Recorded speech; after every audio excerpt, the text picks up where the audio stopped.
Education meeting is hereby called to order. We do have a quorum.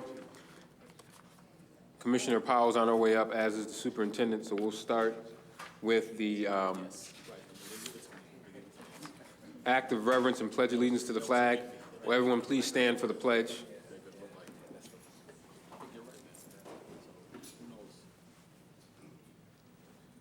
I pledge allegiance to the flag of the United States of America and to the republic for which it stands, one nation, under God, indivisible, with liberty and justice for all. Thank you. We have minutes.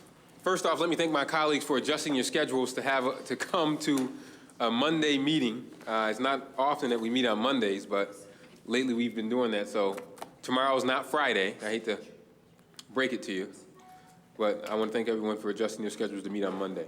We have minutes from the July 25th business meeting, the August 7th special meeting, and the August 12th special meeting. I'll entertain a motion to approve minutes. Moved by Commissioner White. Is there a second? Second. All those in favor say aye. Aye. Aye. Thank you. We'll start our student recognition in the... Oh, okay. Okay. July 25th, one no. Commissioner Elliott was absent then. Recognition. We have none. We'll get busy with that in September when the school year starts back up. And then we'll move on to speakers addressing an agenda item. I don't know if we have any speakers addressing an agenda item, Madam Clerk, do we? We don't. We do have speakers not addressing an agenda item. Usually, just per our bylaws, speakers not addressing an agenda item are usually last on our agenda. But being that we have 5 speakers, and if there's no objection from the board, I'll let you all speak up on the agenda so that way you can feel free to go and enjoy your summer. First speaker is Chu Chung, parent. Is Chu Chung here? Come forward, ma'am, please. And Ms. Chung will be followed by Ms. Roberson.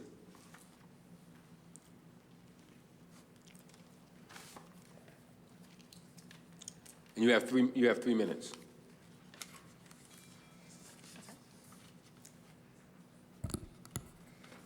Good evening. My name is Ms. Chong.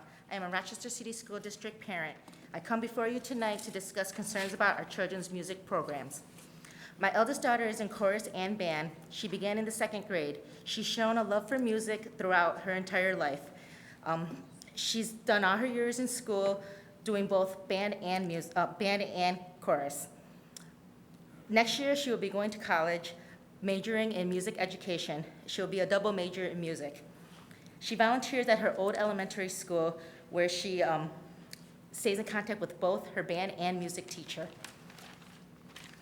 She not only goes there for advice and encouragement, but now as a young adult has been able to build networking ties where they help her with her next journey. They have been not only educators, but mentors to her. They've helped her build her character and mold her into the person that she is now. She's turned into a wonderful young adult because of her music and because the music program has helped her to become the person that she is. She will become one of our future educators. My youngest daughter has also found a love of music. In prior years, she struggled scholastically. She's had issues socially, academically, and ever since she's shown an interest in music, she's done a lot better. She used to have a behavior chart daily. She needed constant monitoring, prompting, and we needed to find ways to help her with her work. She now has great grades. She's a model citizen every month, and she looks forward to coming to school, especially on lesson days. Before she started band, she didn't even want to come to school. It was a daily struggle to get her to come to school. She now has a group of peers that have a common interest. Currently, we're looking at no placement for band teachers. Students can't be pulled out of class during core instruction. How will we be able to continue to have band or chorus? There will be no functional chorus or band or none at all. We're having less time for kindergartners and 4th graders in music. Parents are not aware of this, that this is the case, and there will be a negative impact, including loss of parental involvement, low morale, low self-esteem. Studies have shown that children who involve themselves in music and do music programs, play musical instruments, do better in school and do better in their future and do better with their studies and in test scores. And we need to remember that kids are not just a test score. As a parent, I will say that evidence has shown through my children that music programs have helped them do better in school. And I will say I'm a proud parent as my daughter is going to college and she will become a music teacher. This is, proof is in the pudding, So I am very proud to say that it has been a positive impact. Thank you. Thank you, Ms. Chung. Victoria Robertson. After Ms. Robertson will be Quavis Walker.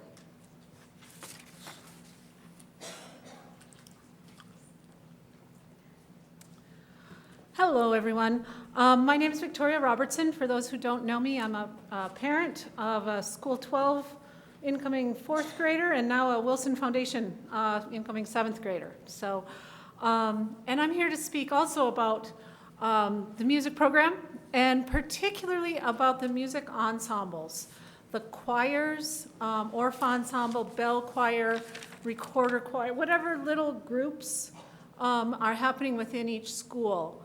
I know at the beginning of the summer, a number of schools were like, we don't know how to fit it into the schedule. We can't do it. There's not going to be choir. I know that superintendent and your staff were working hard with them to try to figure out how. I'd like to see a list. I'd like to see what each school is going to have for choir. What kinds of choirs are they going to have? Are they going to be real, as that previous speaker said? Are children really going to have the opportunity to be pulled out, or is it only going to be the elite few that can go? And just to really pin that down, what's really happening. I want to trust you guys that it's going to all get worked out, but I need the data. Trust but verify. The reason this is so important is because music ensembles, that performing group, is something special for kids to come to school to do. It's a chance for them to show off, and for all kids to show off, not just the smartest or the fittest, but it's another way for children to show off, and it's a way that we get our parents in the building. When there's a concert, that multi-purpose room is packed full. If we have the choir sing at the PTA meeting, we get triple the attendance than we do normally. It is a key tool for parent engagement, which you have said is so important, and I believe is so important myself, because we all know the studies that show when parents are engaged, kids are doing better. And we need a friendly way to get parents engaged, and a music performance is a great opportunity for that. We need to make sure we really take advantage of it. So that is my big request tonight, is just, could I see the data? What are we actually doing? And I realize that some schools may have made a choice not to have a music performing ensemble. But I'd like to know why, and I'd like to make sure that that school community buys in with that choice, that they support that choice. Because if it's just an arbitrary, a principal that doesn't value it or something like that, well, they need to know that maybe the community does value it, but that school community needs to know. So thank you very much. Quavis Walker.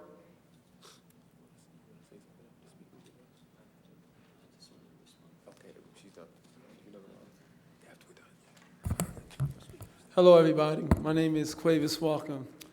So I represent the community. I think the city school district does what they can do, and I think they do a pretty good job at what they do. A lot of folks will knock them for a lot of things, but I can't have any of those positions right now, and I'm sure if they came to where I work at, they can find flaws or whatnot. But one thing I do see that would be probably a big problem within if not this year, definitely next year, is the ISS. Now, I understand the ISS, how you want to keep children in school, but inside the ISS classroom, there's nothing to get the children to have them start thinking differently. if two children just got into a fight and they're sitting right next to each other the next day, what do you think is going to happen? I mean, they're in the classroom with the two folks that was in the classroom. I'm in the same classroom. Then everyone else that hyped the fight up is in the classroom with them. So that opens the door for something more crazier to happen. Now, one thing that I learned over the years, at least from the last 5 years, is that when you allow someone to come in and speak to the children who are dysfunctional mentally, and you bring someone in that can help them think differently, things do change. Now, myself personally, I speak at Industry, the Juvenile Detention Center. I've been there for the last 5 years, chaplain at the Open Door Mission, and I speak at the Monroe County Jail. And these are the things I've been doing the last 5 years. And at the high school, I graduated from one of the teachers had a detention program he had on Saturdays when I was one of the speakers. And I see a lot of the young men and even some of the young ladies that were in the detention program, a lot of the young men that came from jail, they come out and they look for me or they tell me they took the advice that was given in there. That being said is that a lot of these children do want to be transformed. It's just that can we bring somebody in there on a lot of time, 20, 30 minutes inside of an ISS room to let somebody come in there and implicate a change within their minds? Inside the ISS rooms, especially in high schools, they really don't do anything too much. They argue with the teacher and make a bunch of inappropriate jokes. That have nothing to do with you guys, and I'm not putting the blame on you guys at all. It's just the decisions that the students decide to make. But what if you brought in someone to come in and speak to them about change for about 20, 30 minutes. I remember when I was working for the district, I was in Freddie Thomas, and I was in the ISS room, and I was listening how disrespectful the children was being. And it was like a 5-minute slot where someone was trying to say something, and I got up and I spoke. And I just saw one of the children, this was about 3 years ago, and I saw one of the children at a church thing. I was an outdoor outreach I was doing at my church last Saturday. And he came to me, he said, I remember you from when you came to Freddie Thomas when I was in ISS, and I was glad to hear that he's working. He was working when he came there, and he's on his way to college now. But what if we didn't bring in anyone to speak to them? So one thing I want to just put out there is like, yes, there is a lot of gangs building up in school. There's a lot of gangs outside of the school, especially around 45 school, is that if you guys ever get the chance to bring someone in just to speak to them about life changes and life decisions and to see what will happen. All right? Thank you, Mr. Walker. Alicia Messenger. Alicia Messenger will be followed by Lilith Hart. Good evening. My name is Alicia Messenger, and I teach vocal music at School 39. I'm here to inform you of the changes we'll be seeing in music instruction this year for our students and to challenge you to improve upon it. This morning I was told by my vice principal that our 40 minutes that were built into the schedule now are 30 or 35 minutes for music classes at the elementary school because of the transition time. So that was news to me. At this point, there's no band, orchestra, or choir in most schedules. We heard that changes are in progress, but most have yet to see these changes. We're also hearing that students will not be permitted to leave the classroom to attend instruction in areas outside the core instruction, which seems like it's basically the entire day. In many schools, there will be no concerts, nor will there be students performing in the community. Pathways scholarships will be lost without the performing ensembles, and there will be no all-city concerts. Students will not be prepared for SOTA auditions or for entering the program. District events will probably be without music. At School 39, there's no time for choir, and we haven't yet been assigned a band or strings teacher that I know of.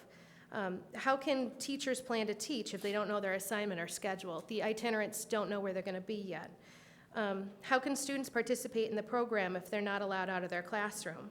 I still personally do not have a schedule, but I've been told that I'll be getting half of a class for extra music enrichment while the other half goes to art. It's just for some of the classes of school. Some kids will have the opportunity and some won't. Half classes will come to me on a rotating basis in addition to their once a week for the 30 minutes. They'll come on a rotating basis for 10 weeks on and 10 weeks off, and somehow these kids are supposed to be labeled as a choir and perform in a concert. For the life of me, I can't figure out how I could take 10 or more separate half classes who see me for 10 weeks, then don't come for 10 weeks, then come back for 10 weeks and don't come for 10 weeks, and make that a choir and sing in a concert. It's absurd, and somehow they're supposed to learn how to be part of an ensemble without ever being in the same room as the rest of the ensemble. As a teacher, I'm perplexed at the tasks set before me, and I can only imagine how the kids are going to feel. Other schools are worse off still. The Music Steering Committee has worked to communicate with decision makers since mid-April to help them understand the implications of the master schedule and the new guidelines, and soon the district and surrounding community will feel the loss to our program. Students and parents will feel the loss most of all. This is not a positive change for the district, and I would encourage the superintendent, the board members, and central office staff to meet with a music steering committee to work together in earnest to fix these issues.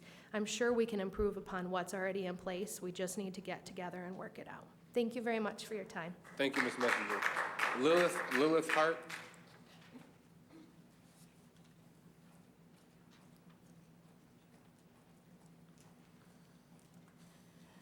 Good evening. I'm Lilith Hart, and I'm a music teacher at 16 School this year. My friend and colleague Celeste Shade was unable to get on the list, and I'm going to allow her to use the rest of my time after I just say this brief thing to all of you. It all comes down to communication. The music teachers have been speaking to Superintendent Vargas and various members of the staff in this building all year to improve things. And you say it's going to get better, and yet we're not seeing it. So somewhere down the line, things are not being communicated well or at cross purposes. And your job, I'm hoping as a school board, you volunteered to do this to help oversee things. Please work on that so that the communication is better so that our students learn. And I will turn it over to Celeste.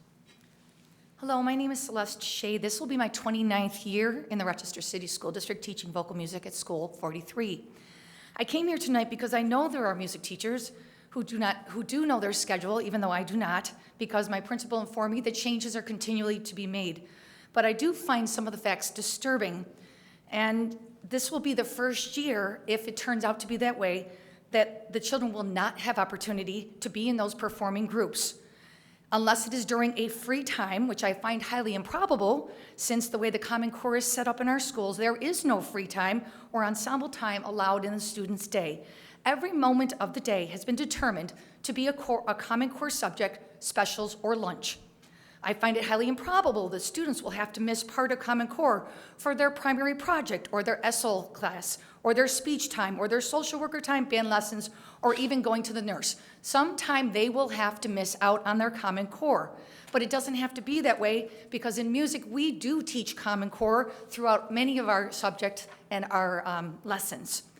I do have the unfortunate responsibility this year to be the only music teacher at 43 School. It's always been shared by another one, and I am very nervous because this will be my first year in a long, long time to be responsible for 550 students. And it's a little bit unnerving to know how I'm going to meet the needs of all those children. As a dedicated music teacher in the district, I can definitely tell you that music is more than a special subject. I'm sure you've seen the Democratic Chronicle with letters and notices about summer learning getting a new attitude, and here's a whole line of students playing on tubanos during their summertime. And it's what they love to do, it's what they want to do, and it makes their lives not just more well-rounded, but it gives them excitement to learn. And so I'd like to thank you for allowing me to speak tonight, and I hope that the students will not be deprived of something that so many look forward to each and every day. Thank you. Thank you. Mr. Superintendent, I don't know if you have comments, and then you can go into your right into your report. Yes, let me respond to say that we share your value, and there will be music here, and there will be. I've been assured by my staff, and I trust them, and I do like what Victoria said, trust will verify. So I will ask Anita Murphy to please, once and for all, that we can send this to the school principal, and the school principal could give the information to the teacher. And then, so what's happening in our school? It pained me, because this is a priority of ours. My understanding and that we have added more music teacher, more art, more sport, more extracurricular activity, but something is being lost, and I take responsibility for the poor communication. Perhaps we haven't been able to communicate as clearly as we should have, particularly when I hear people that children are not going to be able to perform. I'd rather not be the superintendent if is going to be the case. That is not going to happen. Our children will have similar opportunity that they used to have in the past, and if no more. That's what we're looking for, and that's my pledge. And I concur with everything that's being said.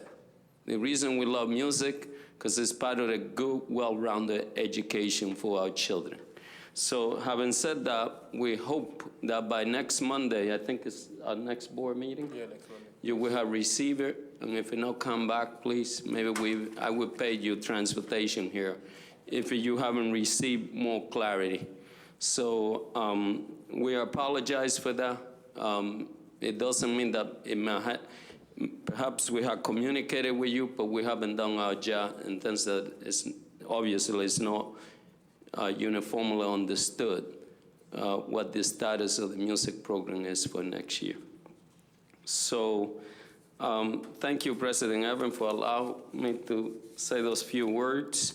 And I will go now to my report, which will be brief, which is about my favorite subject, which is reading. And reading, like music, is something that is a gateway for the success of our students, and it needs to take place 365 days a year, every night, everywhere, not just in the classroom. So this year, President Evans and Commissioner, we are in the second year which we are going aggressively and promoting reading during the summer.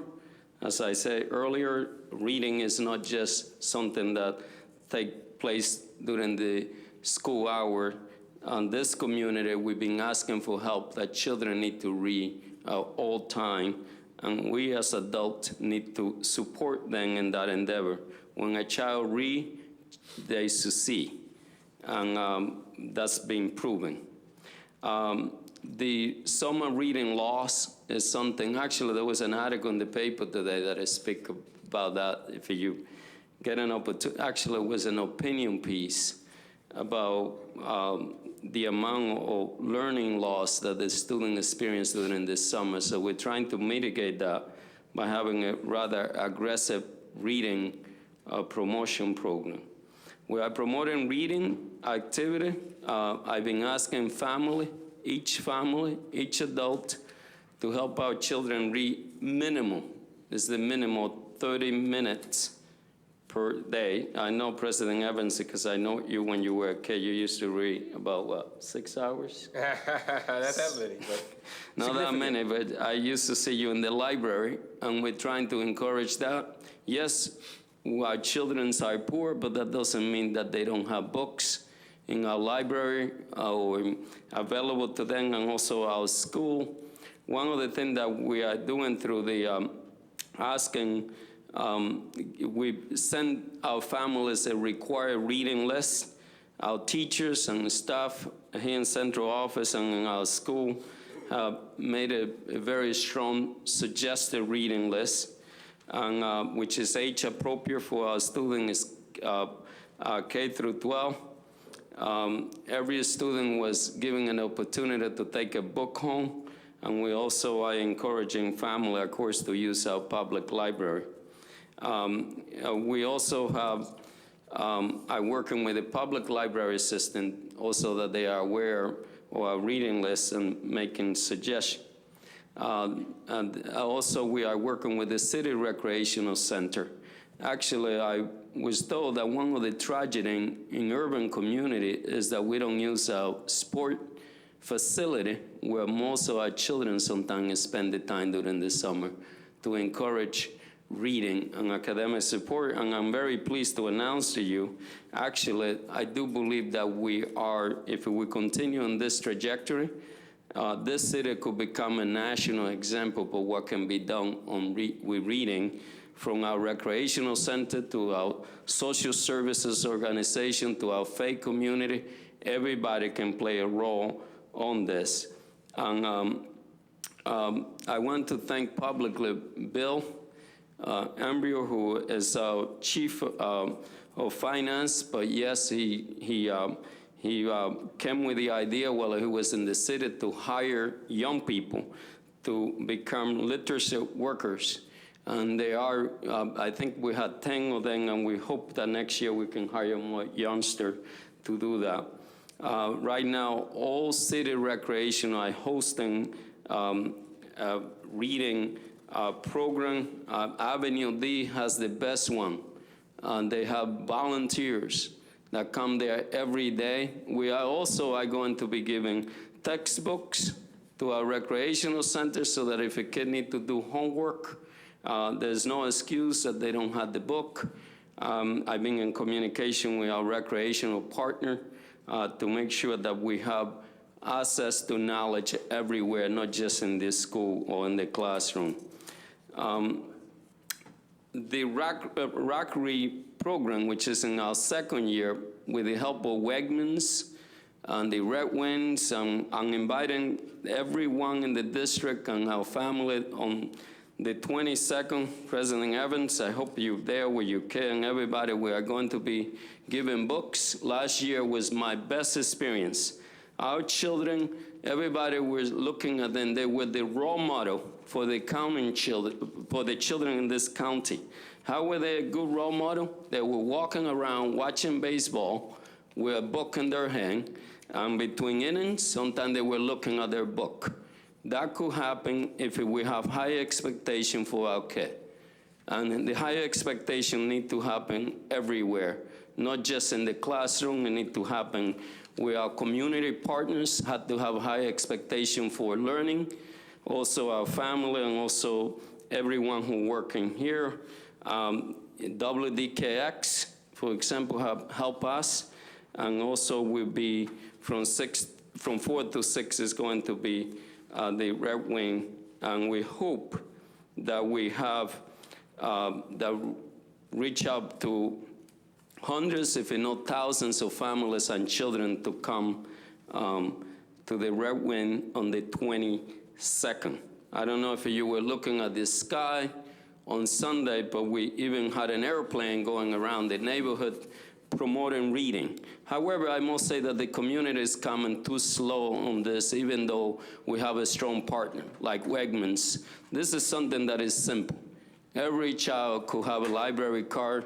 Every child in this community is capable of having an adult to take them to a public library at the very least and read at least a book during the year.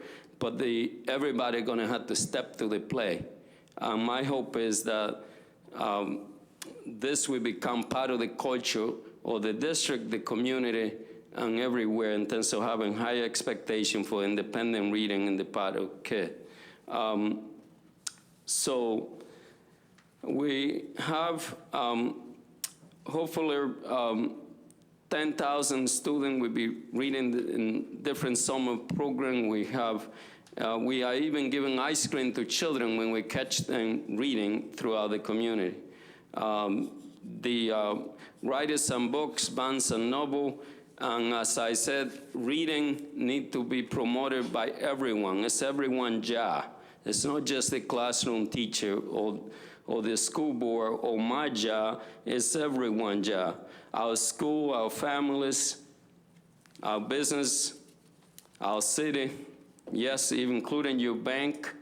The Rochester Community Foundation is helping us. I mentioned Wegmans, the Red Wing, the United Way, and all the communities organizations are aggressively promoting this, but eventually it doesn't need to be a promotion. A promotion dictates that that's not something, that's something that you need to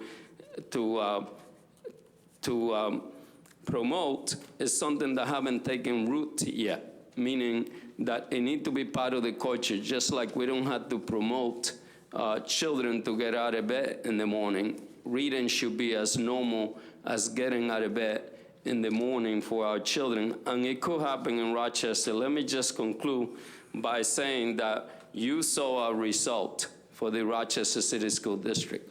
I believe that the result that you saw recently are not a reflection of our children, but a reflection of ourselves. Our children are as smart, capable as any group of students in this county, in this state, in this nation. But we as adults everywhere need to step up to the plate and support them. Thank you. Thank you. Questions for the superintendent? Yes. I just wanted to echo what the superintendent said in terms of our students versus our adults, and that, you know, we have, thank you, we have hit the bottom, if you will, in terms of test scores. And so I'm hoping that we can, in my mind, with aggression, move forward and ensure that our children are proficient, in fact, that they exceed proficiency on state exams in regular school instruction. And so we can't go anywhere but up. And so I think we all have to work collaboratively together in order to ensure that every child that is educated in this district is career and college ready. Thank you, Mr. Superintendent. Thank you. I will move to board reports. Commissioner Powell on Finance. Sure. Before I do that, I'd like to raise another issue that's sort of tangential to the superintendent's report,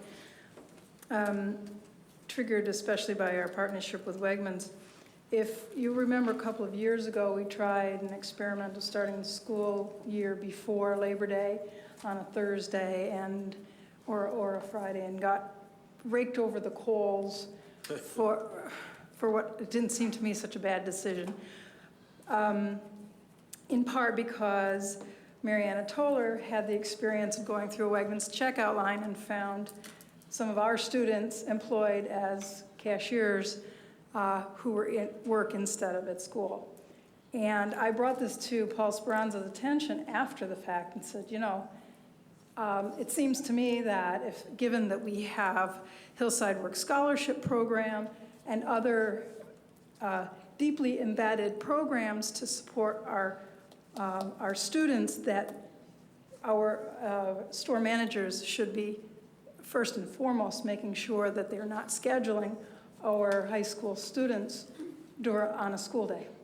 And I'm hoping that perhaps you will have an opportunity to remind Paul and ask him to remind his store managers of same, that if we're going to be partners with such a prominent corporate citizen, we have to expect that they, as adults in this community, are looking after our teenage kids who are going to look for every opportunity to work, even if they're supposed to be in school. And we need to keep reminding them as adults of what their first priority is. Thank you for that opportunity to say my piece on that. The Finance Committee met on Thursday, the 15th of this month, which was just last week. We discussed resolutions 118 through 127.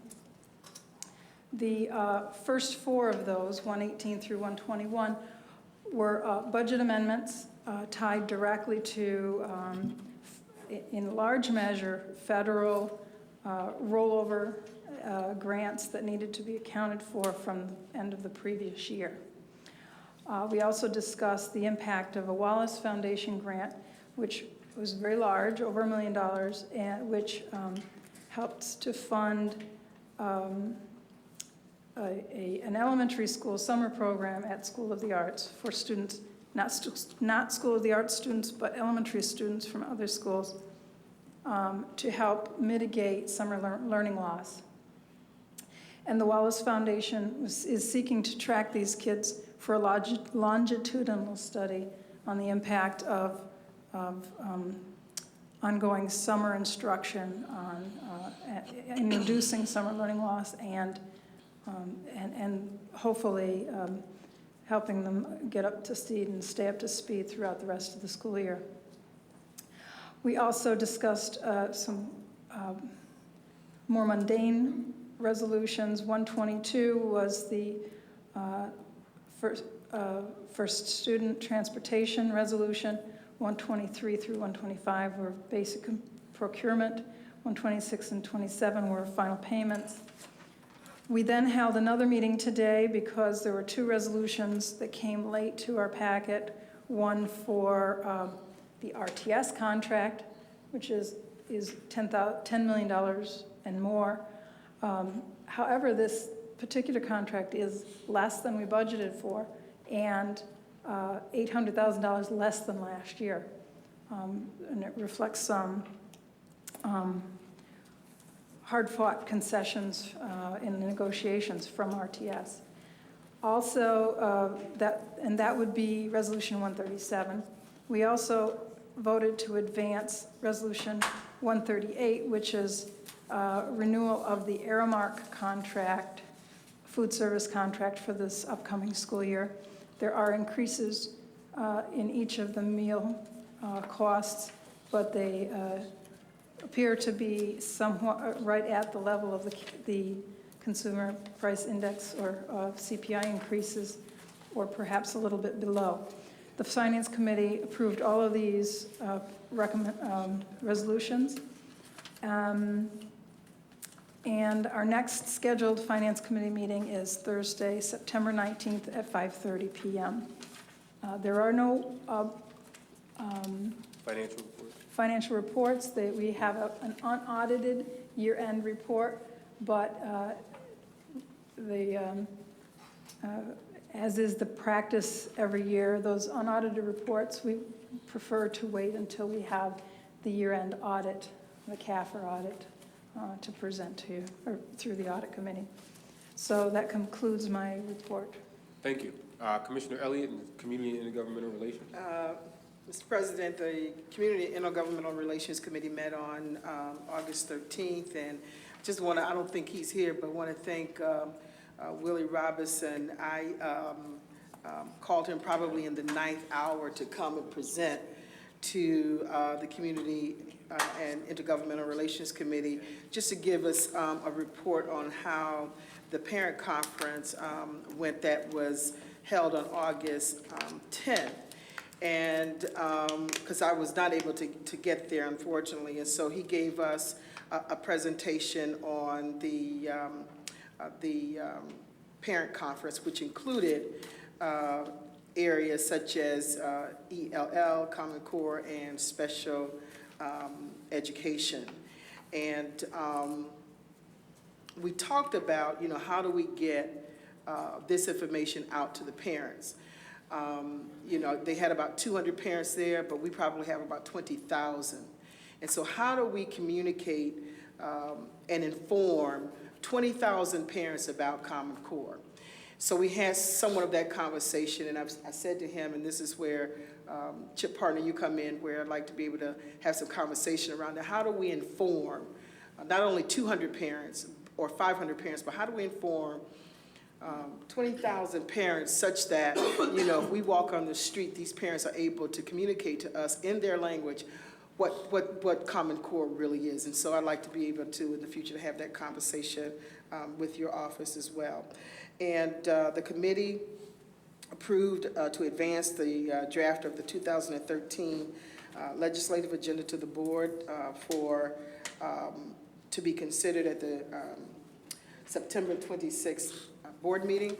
And lastly, we also talked about 2 dates for a legislative breakfast, November 9th and November 16th. And we've heard, I think, from 3 people that, 3 board members, that the November 9th is a good date. So we're waiting to hear from the other members. If we don't hear, we'll probably go on and try to confirm up that date, November 9th, if that's what the consensus is, so that we can begin to contact our legislative representatives. And so that concludes the report. The next meeting of the CIGR committee will be held on Tuesday, September 17th. Thank you, Mr. President. Thank you, Commissioner Elliott. Commissioner White and ESA committee. Yes, Mr. President. The Excellent Student Achievement Committee met on Monday, August the 12th. Anita Murphy and Susan Curtis, Executive Director for School Innovation, who I understand is recently or will leave the district. We're sad to see her go. Provided the committee an overview of the process used to create the district's comprehensive improvement plans and schools' comprehensive education plans. As committee chair, I expressed my concern to Ms. Murphy and Ms. Curtis that the plans, the committee did not have the time that they needed to look at these particular reports. As you guys know, you guys have been around for a while, these reports are usually very voluminous. And I think we didn't get the physical copies. There was a summary provided to us on that Friday, I think. And then I think on Monday, or the day of the committee, we got the big voluminous reports after they provided the report. This concerned me because there were 27 plans for elementary schools, 10 plans for priority schools, and 18 plans for secondary schools. This was a total, if you do the mathematics, of 55 detailed plans, providing an alleged roadmap on how the district intends to turn these schools around. In a district where so many children are struggling and failing, that obviously planning has to be a critical part of that process. Ms. Murphy was forthright and very open, as she always is, and explained to us the difficulties that the district had. I find it extremely ironic that the state, who wants us to be more efficient, is not very efficient themselves. My understanding is New York State required a new sort of template, new process, and this process caused delays. In addition, the process involved bringing together stakeholders, which of course can take time. Those stakeholders include teachers, administrators, parents, and cabinet members from the administration, not to mention the Office of Parent Engagement. This also naturally would create delays. Again, I find it pretty ironic that the state would insist that school districts become more efficient, and yet their own inefficiency causes us to be inefficient. But in the end, we're the ones held responsible for these plans. Again, let me repeat, 27 plans for elementary schools, 10 plans for priority schools, 18 plans for secondary schools, a total of 55 detailed plans this board was supposed to go over in a matter of hours.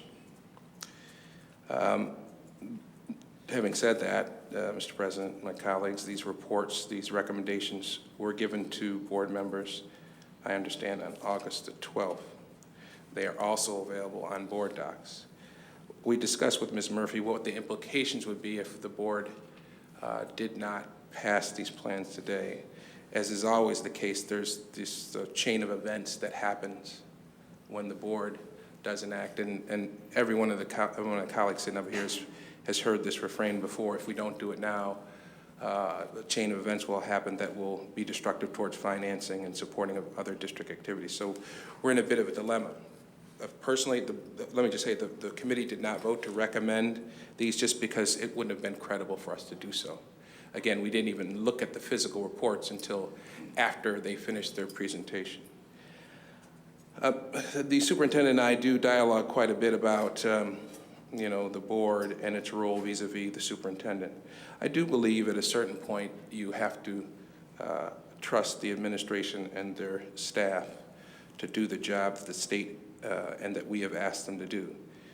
And although I don't agree with him often on the full and complete definition of what the board needs to do, I think this is an occasion where he and I would probably agree. This is how he chose to get the job done, given what the state gave to him, and we have to trust him that this will get the job done. I've said to him privately, and I will say publicly, if he doesn't get the job done, somebody else will get the job done. And by the way, that applies to this board as well. At least 3 of us are up for re-election this year. So I'm not saying anything to the superintendent that's excessively harsh, that isn't said to us, and that isn't said to principals and teachers nowadays. Isn't that right, with the new reviews? So, Mr. Superintendent, I personally, the committee didn't make a recommendation on these very, very important plans. But I will tell you, my intention is to vote yes, only because you have taken upon yourself to say, if I don't do the job, then get rid of me. If these plans don't get the job done, he won't be around. If these plans don't do the job, we won't be around. And that's the way it should be. But I would say, Mr. President, you've been here longer than I have, and you have heard this from a series of superintendents. We didn't get it done because the state didn't get it done. At a certain point, we have to figure out what we're going to do as a school board, because under any scenario, this is just not acceptable. And I'm not saying Anita Murphy, who I believe provided a very credible explanation as to why the staff could not get these documents to us earlier, is at fault here, because I don't believe that she is. But in any event, this is not acceptable. We wouldn't accept this from our children in the classrooms, turning in an assignment, or from our teachers, or from our principals. We just would not accept this. And if we're ranked at the bottom of the bucket in terms of school districts, one has to wonder, with a task that's important, and us doing it in such an untimely way, whether this is the reason for it. And again, the state might be part of the blame here. But again, this can't continue to happen. But I think in the end, we have to trust our leader to get the job done. And he has said that this is the way he believes he can get the job done. So I would tell you, Mr. President, that we will meet on September the 16th, and that will be our next meeting for excellent student achievement. And that concludes my report. Thank you, Commissioner White. Commissioner Cruz and the Policy Committee. Thank you, Mr. President. The Policy Committee did not meet in the month of, for this month, yeah. And however, I wanted to bring your attention to two items. They were initially in your package, policies listed as number 141 and 142. They were inadvertently put in as for adoption tonight. They're actually discussion items. So we will see them again next month. One has to do with the revising of the evaluation of teaching and staff policy, and the other one is the wellness policy. Our next committee meeting is on September the 24th, not normally the Wednesday, but I think it's that Tuesday to accommodate schedules. So again, September 24th at 5:30. Thank you, Mr. President. Thank you, Commissioner Cruz. Commissioner Adams and the Audit Committee? The Audit Committee did not meet in August. Thank you. Just very briefly, I want to thank the superintendent and the staff for putting together the Common Core Conference on, I believe it was August 10th over at the Madison campus, Wilson Foundation Academy at the Madison Conference. I had the opportunity to bring greetings, and I hope that it allowed parents to get information regarding the Common Core. I also had the opportunity to attend, Commissioner White also was there, the Freedom School over at school number 19. Was very impressed with the program over there and the dedication of the staff.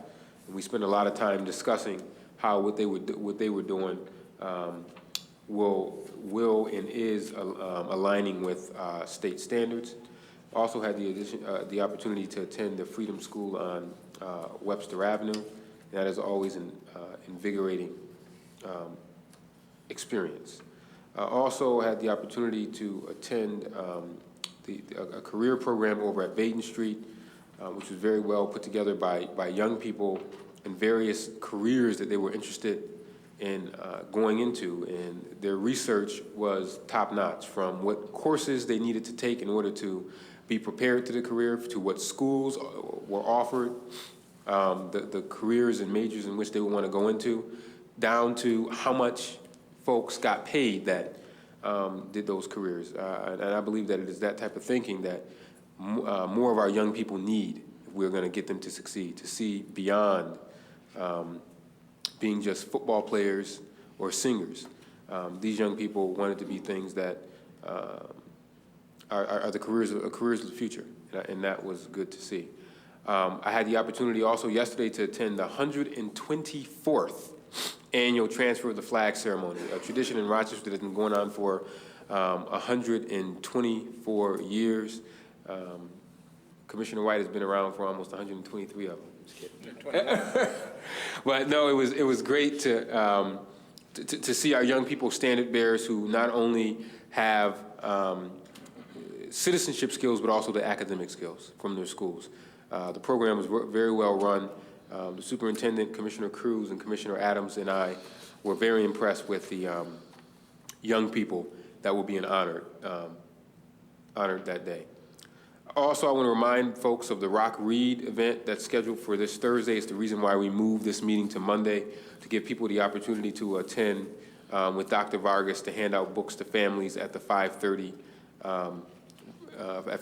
at Red Wing Stadium, Frontier Field, and the game will start at 7:05. And just so you know, I apologize again for having to have a special meeting next Monday at 6:30. But as you know, we get closer to the school year, and we have these resolutions that come, and we've made a commitment to not vote on late resolutions. So because of that, we scheduled this last special meeting for Monday at 6:30. And most of those resolutions, Mr. Superintendent, I believe will be related to personnel. So there will be personnel resolutions in order to get our schools ready.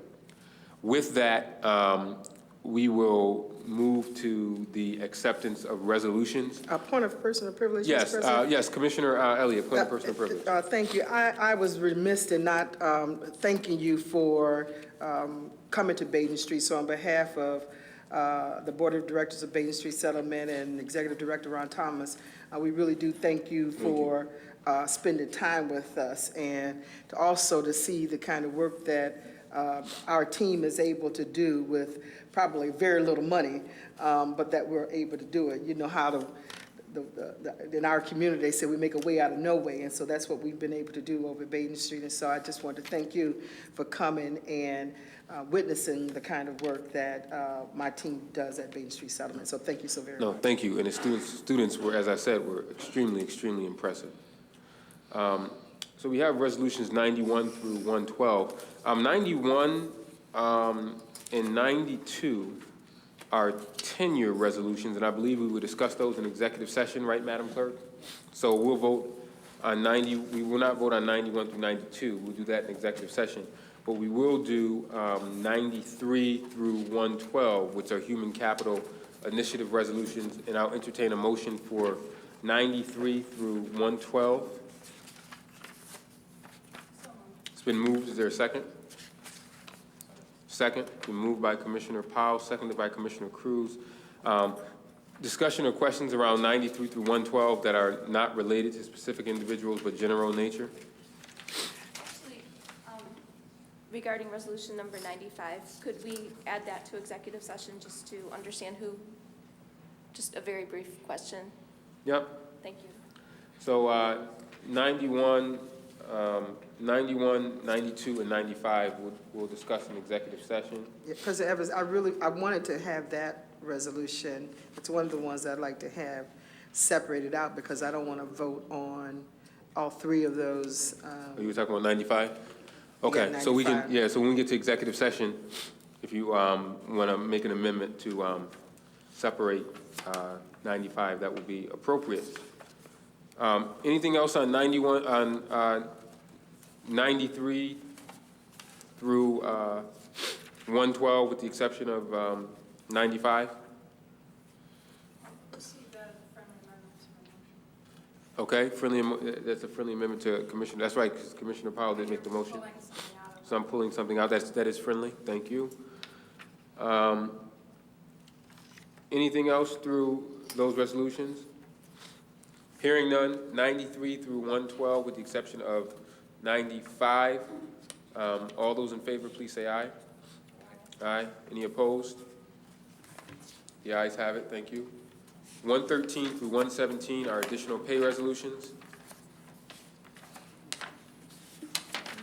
I'll entertain a motion for 113 through 117. It's been moved. Is there a second? Second. It's been properly moved and seconded. Questions or general comments around the additional pay resolutions? I have questions on one of the sections within Resolution 113 regarding the Leader in Me professional development. And I believe you School also 45? sent, and I think you also sent that in the email, correct? Correct. Do we get an answer to that question on 113?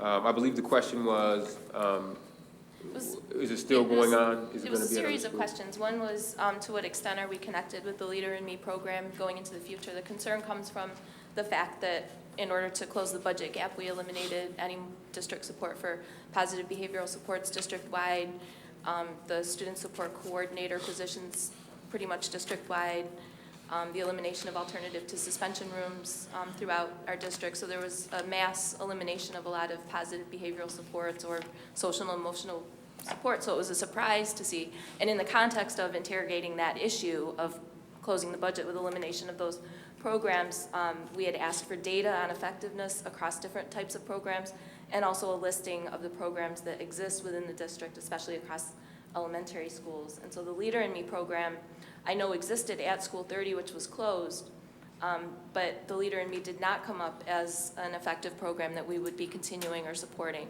So I was really surprised to see it here and supported with general funds. And I'd really like to know the extent that we are being connected with that program district-wide, how many schools, and to what extent are we purchasing curriculum materials? They have a lot of books, they have a lot of contract opportunities. So what is the full scope here?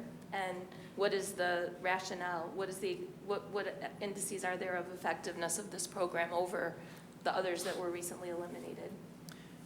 Commissioner, one of the things that number 45 school has begun to focus on is a reduction in recidivism rates in their alternative to suspension program. They found, so the Leader in Me is one of the programs that Mrs.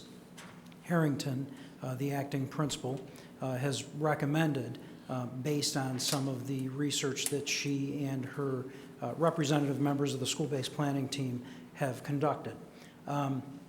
Relative to efficacy measures at 45 site, they haven't been in an implementation phase yet. So the data that they would collect would be baseline specific for this year. I do know that the work that they plan on conducting at 45 school focuses on positive behavior intervention supports or a parallel thereof. I do know that Mrs. Harrington also has some specifics that she'd like to share relative to. Just one quick follow-up question. You mentioned that there was improvements in, excuse me, in recidivism rates at school No, 45? they're seeking improvements in a reduction in recidivism. So they're seeking to reduce. Right. Okay. Good evening. Yes, it's one of our priorities, our school priorities, to improve the culture of the building. Teachers school-wide need to be connected, all expecting the same things and saying and all of that in a school-wide manner. Teachers were asked on our ELT team to look at programs out there where teachers could implement them into their behavior management plans, which they will be creating that day. They're using elements of the program. We're not purchasing the whole program and implementing it as a building-wide, such as the PBIS and the way it's been used in other buildings. Just elements of it that teachers can use to put in their behavior management plans in a more positive. And because how that is this? hasn't been done. Right, so do you have, so why did you pick, what's the rationale for picking that program? Teachers were asked to look what was out there that matched our goals. They pulled Leader in Me because it focused on, there were 7 elements that focused on building leaders, taking responsibility with their behaviors. And we pulled another one that is, forgive me for not recalling the stress, discipline without stress. This is more for the teachers to create behavior management plans in their classrooms as opposed to implementing building-wide. Next year, we'll look at programs that we can do more building-wide in a specific things, piecemeal, if that makes any kind of sense. I know your intentions are stellar. I know, and I'm a liaison for 45 school. I've been there. I appreciate your work. Congratulations for stepping up to principal. So this has nothing to do with the hard work and the dedication and the motivation of the teachers. But when we're in a situation where system-wide we basically eviscerated social and behavioral supports in the district, and year after year we've had a hard time getting answers to questions about systemic understandings of effectiveness and, given programs versus another, there's piecemeal throughout the district with behavioral supports. And what we really, really need is to understand what is effective and to support and replicate that. Now, you were a site with an alternative to suspension room, which you're not going to have this year. And so now no offense intended here, but we're asking teachers, to pull like what they think sounds good. I'm sorry if that's putting a little bit of a bad light on it, but that's really, if we're not having some kind of a systemic district-wide guidance from people at the top regarding social and behavioral interventions, I am supportive of teacher-led initiatives, but at the same time, when we're eviscerating district-wide supports, it just doesn't make sense to me. Excuse me. To contract, and then to contract with, We're not contracting, and I agree, I agree with you, and that is not, I think we're, and I may not be articulating exactly what this is, because I stepped in, Right, and thank you. right, and I Thank you appreciate for that. appointing me as principal, giving me that job. And with the Common Core and unpacking all that, and we're an extended learning school, so we're also a priority is the behaviors of our students and what's been done in the past, coming from our teachers, not a program that's gonna come in and fix everything. It's coming from the human beings, and the human beings needed some resources to pull from to create some behavior management plans, and that's what they're using, and that was just, perhaps it wasn't appropriate to put it in there the way it was Well, stated, but it's. I just would hope you would be able to seek that support district-wide, because what our claim as a district is that we take behavioral, social, and emotional supports very seriously, and we're developing a systemic, solid, district-wide plan. So you ought to be able to seek all the support you need from the district, as opposed to the leader in me, which I'm not sure. I mean, I know that Sean Covey is very, very inspiring. I was there at School 30 when he was there, and he's great. I mean, he really, really is high energy and inspiring, but when we have hundreds of students in these transitional buildings where it really is, I mean, we really, thank you for doing this work, because it's very difficult and challenging. But we as a district have to be able to have the answers for that and not have, quote, canned, purchased program. Let me just take one more minute, if you don't mind, because the impression that one might take is that School 45 is no longer going to have certain programs in there. Will you mind telling us what additional services you're going to have as a result of being a priority school, as a result of the grant? Just going through the process of signing a contract through the Center for Youth Services. Yes, we have. And just a minute, please. If you don't mind, to Commissioner Adams to just give a description of the kinds of programs and services that you're going to have for a student that you didn't have this year, but that you're going to have more. The reason I said this is because it's very important. If I was a mom or a dad listening to ourselves here, I would think that my children are going to have less. So I don't want you to make anything up, but just if you could give us a brief, general specific of the additional services and programs that children are going to have there to support their social, emotional, and academic need. Absolutely. We're very excited about the partnerships that we have with Boys and Girls Club. We have 300 additional hours that we've embedded in their school day. They will be receiving enrichment classes every day that will include club activities, social emotional groups that will be tailored to what their needs are. In addition to that, we have the Center for Youth Services that will be not only holding groups in prevention targeted to the specific age groups that have the high incidence. We looked at our data to see what is needed where, and they are targeting those age groups for prevention, intervention, and then we also have a social worker that will also be working with families. So he'll be accessible during vacations, through the summer, working with not only the students but their families as well. So there is a lot of social emotional supports. And again, Commissioner Adam, I apologize. I have failed to communicate clearly, except that we have grant that are coming to us from time to time. So sometimes some of the services are like a moving target because we don't have a pipeline of resources. But our staff need to be commended for going aggressively at some of those grants.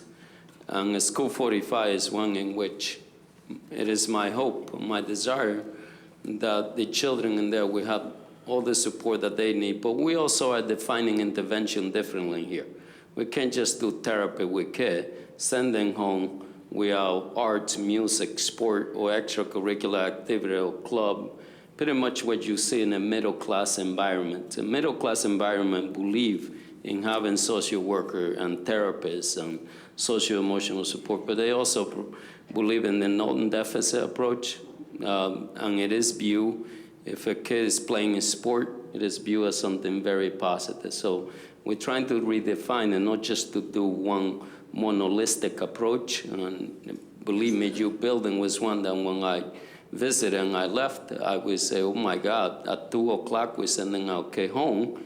And it's nice that we gave them some therapy, but we do know the kind of situation that they are facing when they go into the neighborhood, and we are bringing the community and all the services provided into your building, including the Center for Youth Services, which you heard through the deliberation, and we were able to secure the grant, which you will see probably next week before you to pay for that services as well.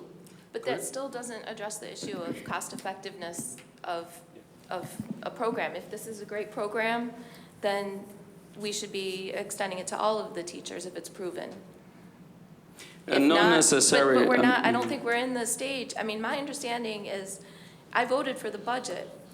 And my understanding after, many, many, many questions about these issues and this spectrum of support was that we had to close the budget gap by eliminating a lot of things that were actually well underway of being studied and proven effective. And so now to introduce and pay with, with our general funds budget. Thank you, Ray. Yeah, thank you. This is not, this interrogation is not about you, Ms. Harrington. This is an extension of The question of a pet. you should ask me, Ms. Willard. I think you know better. Well, I just, Hold on one second. Commissioner Adams, you, Yeah, it's just a concern that if we are going to close the budget gap by closing programs that we claim are either not effective enough or we just can't afford them, then we shouldn't be introducing new programs that are not proven and like spattering them around the district. If the argument is that we need more efficiency, more central guidance with only proven programs, that we have an active role to make sure that they're disseminated and implemented evenly and correctly, then that's what we should be doing. Commissioner Powell. first, I wanted to say, welcome back, Ray. Your presence is encouraging and reassuring. What really provoked me to speak up, though, is sometimes the answers to questions asked lead to more questions. And one of the things I heard, and I don't, tell me if I heard it wrong, was that the Leader in Me program, although we're doing additional pay for the training, isn't being adopted wholesale. Now, one of the common criticisms or after-action analyses of individual programs often is it failed because it wasn't implemented with fidelity. So my caution would be, if we're taking a piece of it and we're doing training on a piece of the Leader in Me because we see value in one subset and only one subset or a handful, that we carefully document what we're trying to do, current state, what parts of it we hope to implement, and the direct impact of those pieces.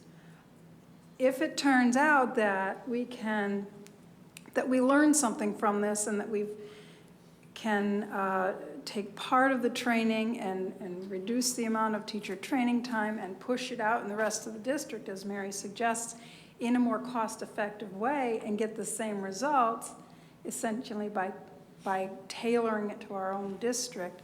I mean, I do have reservations about the idea that one school is so different from any other school that it has to have its own solution.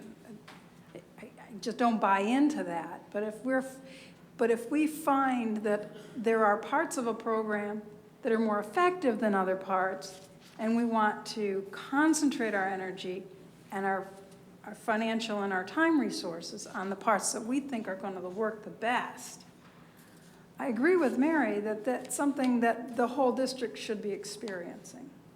That if we want to use one school as a test subject, if you will, but we ought to have control tests. We ought to be able to make some valid research comparisons to know that what we're doing is actually having an impact and isn't the product of some other accidental activity, you know, that just happened to be happening at the same time, you know? I mean, if suddenly the level of poverty in one school suddenly shrank and everybody and all of our families were suddenly doing better, their grades would go up and their quite possibly behaviors would go up, and it'd have nothing to do with what we're doing in school. It's just that the pressures and that are happening outside of school would be having a less detrimental effect. So I just put that out there that we need to be thoughtful about this precisely because we have dozens and dozens and dozens of examples where folks have told us after the fact, well, you didn't implement it with fidelity. And that's those are the last words I want to hear after we've heard it before, you know? So, thank you. Thank you. Anything else on 113 through 117? Let me just add, and I will be very brief on this. These are the arguments I've made before about grant reviews. Are we continuing to fund these programs or not funding them because the funding stream is run out? Do we have a measurement in advance, metrics for understanding upfront what the funds are going to do? And repeatedly, this precedes this administration, we don't really know. And we end up ending these programs because the funding is gone. And that's not really a good way to do business. I think that's in part your point, right, Mary? That we really don't look at these things objectively in terms of how they can help the district system-wide. And you know, later on today, we're going to be dealing with an issue that I think the same kind of argument can be made. Nobody's going to sit here and say that teen court is not a good program. Everybody's going to sit here and say, well, we don't know what the metrics is, the measurement is for success, but anecdotally, everybody's saying, oh yeah, we love the program. But we don't have any money for it. And now, my understanding is that somebody's going to say, well, that they've accepted the $7,500. I don't care if they said they were going to accept $7,500. I want to know if the program works for kids. And if it's working for kids, it ought to be replicated. But, you know, I have seen this administration and prior administrations that take leaps of faith and without any metrics, without any proof, and say, hey, we're going to start a program. So I think we have to be more consistent with this. And I don't know if this was your point, Mary, but I think that's how you become effective. And we're later on today, I don't know, it's 68, I think it's resolution number 68, we're going to make a decision to end a program which everybody anecdotally will tell you is a good program. And not to their own fault, but nobody has any data with respect to whether that anecdotal evidence is correct or not. But we're going to, I shouldn't use the word reduce, because this is the allotment that has been made. But it's the same argument, folks. And I think, and maybe Mary, this is your argument, I think we are not consistent with our application of rules regarding what is required up front and what is not, right? And I think we got to be more consistent with that, not because it suits a particular program or not, but we want to make sure that what we're giving our kids is going to work. I think that's the point. So. Anything else on 113 through 117? Okay. In 113, just 113 through 117 are again additional pay resolutions.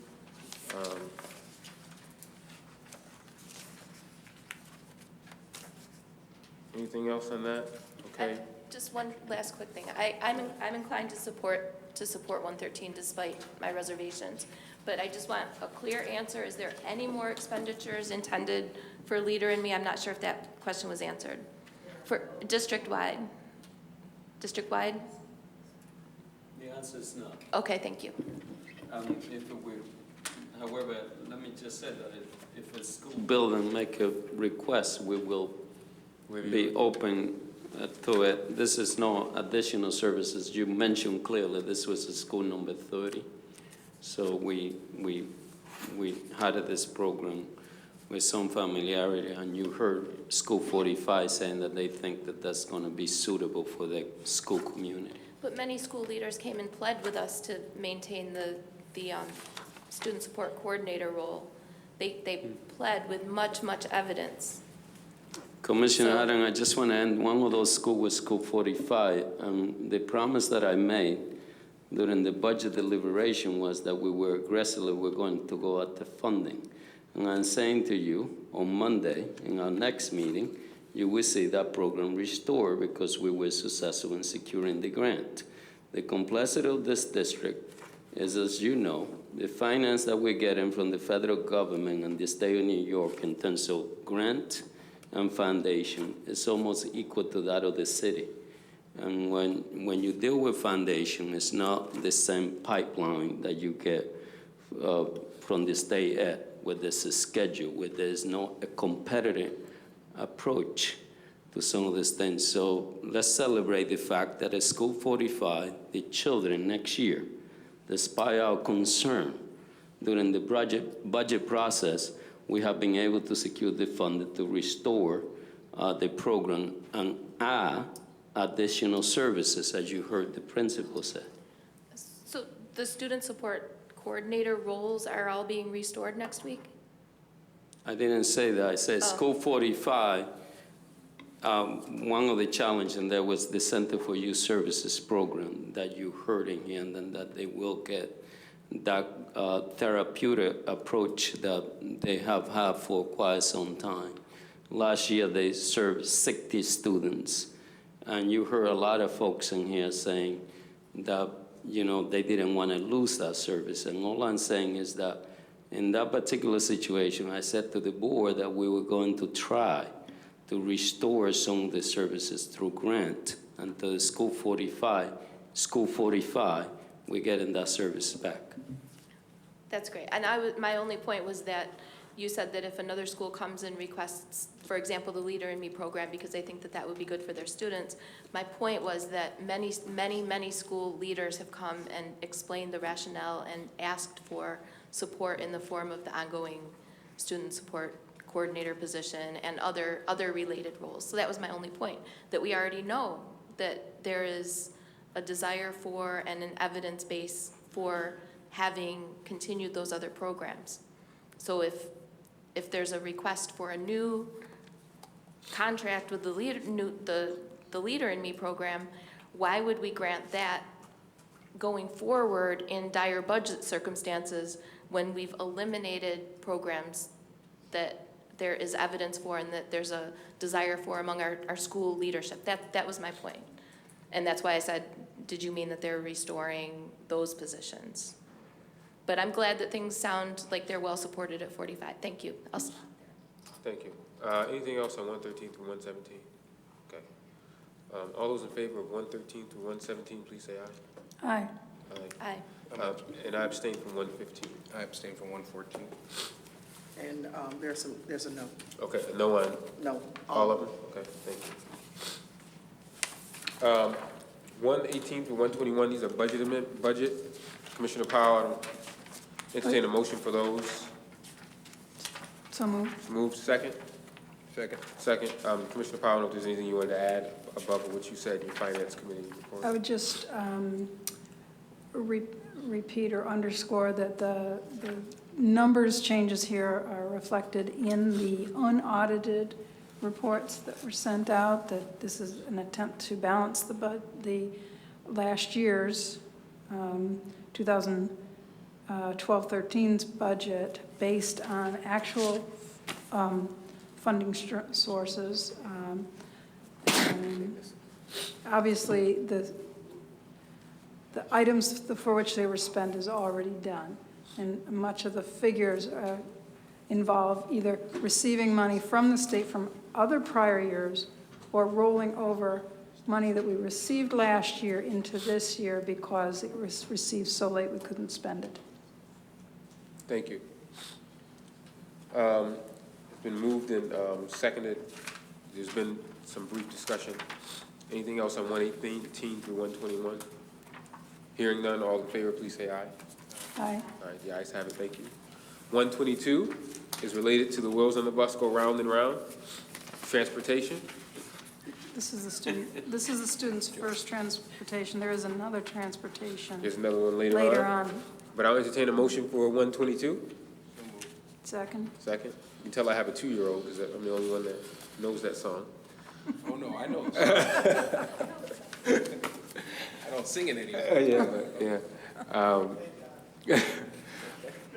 All those in favor of 122, please say aye. Aye. Aye. The ayes have it. Thank you. 123 through 125 are procurement and supply resolutions, which also went through finance. I would entertain a motion for 123 through 125. Been moved and seconded. Further discussion on 123 through 125? All those in favor, please say aye. Aye. The ayes have it. Thank you. 126 through 127 are educational facilities resolutions, also, which has also gone through the Finance Committee related to East High and School 29. I'll entertain a motion for 126 through 127. So moved. It's been moved. Is there a second? Second. Further discussion on 126 through 127? Hearing none, all those in favor, please say aye. Aye. The ayes have it. 128 through 146 are, yes, Could we discuss 147 in 146 in executive session? It's discussion on litigation. I'd like to hear more about that. 146, what is, oh, that's That a, is the, oh, that's just, that's outside of the packet. That's just a proposed resolution that Commissioner Elliott, you're going to propose that under new business? Oh, I see, that's not part of the, Right. oh, I see, okay. new business. Yeah, new business, okay? Yeah, Well, one, but the agenda says yeah, I'm we're interested, voting why to was that, 140. why is that agenda number? Yeah. Can I ask that it be separated and discussed in executive session? It's relevant, it's legitimate to ask for that discussion in executive session. Because it's related to litigation, absolutely. Litigations. Yep. So 128 through 145, and we'll discuss 146 in executive session. 128 through 145, So moved. it's been moved, it's been seconded, seconded. This section contains the very, very large contracts, Aramark, which is a multi-million-dollar expenditure each year, and it includes the RTS contract, just recently renegotiated. I think we have visitors from RTS, right? Only one? I thought some other folks. And we do have some folks from Aramark. We do have some folks from And Aramark. that's Aramark back there as well? Okay. Yeah, 137 is RTS, 138 is Aramark. Thank you, Commissioner Powell, for pointing those out. 128 through 145, Mr. moved and President, seconded. I'm sorry, just to make sure that we understand that 141 and 142 have been pulled from the list. Yes. Right. 141 and 142 are pulled. We will consider those next meeting. Right. And I have to Commissioner abstain Elliott. from, read 132? Do you have to? Yes. Okay. And I wanted to, is it appropriate now to just make a point of personal privilege? I wanted to just sort of talk about food service. Yes, in the context of the resolution, yes, go ahead. We're talking about food service, so go ahead. We met with, Felix Jacobs and I met with, Ann Shanae met with Superintendent Murphy last week, and we talked about food service. As many of you know, I've been working on this issue probably for about 5 years now, and so I'm just so pleased to report to the board, based on my conversation with the Deputy Superintendent, that we're making tremendous strides in our food service program. And Mr. Superintendent, I want to thank you so very much, because this is a huge concern for our students.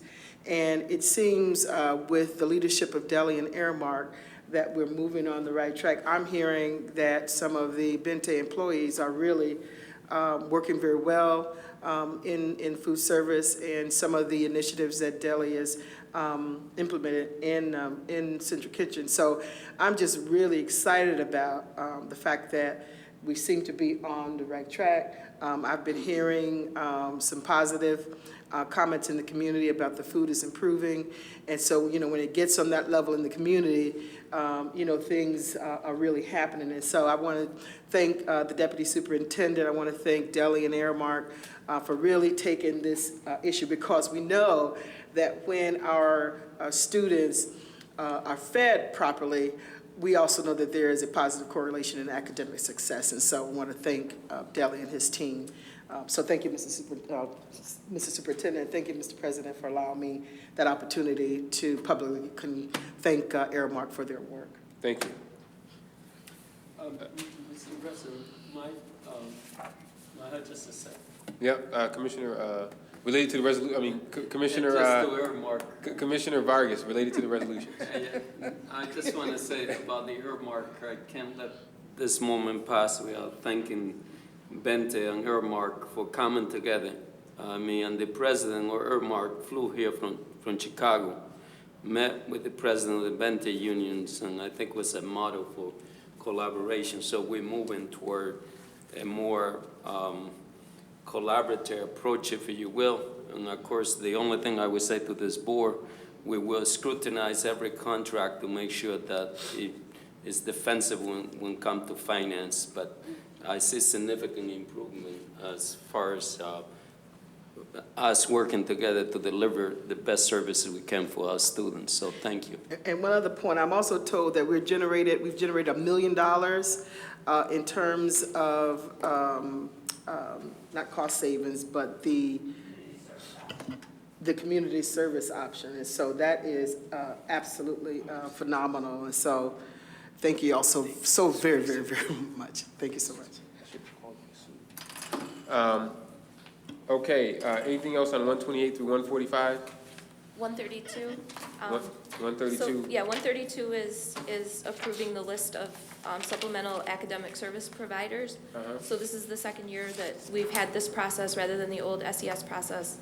And the resolution last year and also this resolution this year included some specific information that the board was asking for in terms of evaluation, in terms of data collection and evaluation. So I have two questions. One has to do with the review of that evaluative, material, the data that we would have generated this past year. And then the second was, I know last year there was a lot of controversy around the bidding process and the selection of the SAS providers and so on. And we didn't hear any of that, and it didn't come through the Excellence in Student Achievement Committee for any kind of review of data or process discussion. So I would have liked to have seen this come through a committee in order to take a look at the data from last year and also to understand how those 8 providers appeared on this list. That's just, it's a little curious that we didn't get that kind of review.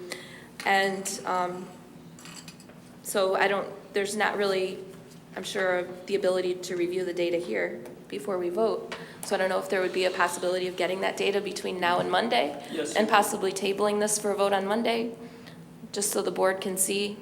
Yeah, that's fine, but unless you be satisfied, because we do have the data, so would you like to hear from Mrs. Murphy? And so that you don't have to table this? There's no motion yet, so. Mr. Murphy. Sure. We have done an analysis of the differences between SAS providers and student scores, as well as our own teachers, those schools that decided to use teachers as providers and their own scores. Again, this was all done through an RFP process. We looked at those providers and their scores and are generating this list for schools because of those scores. I can tell you that in looking at the data, our own teachers did as well as some of the providers.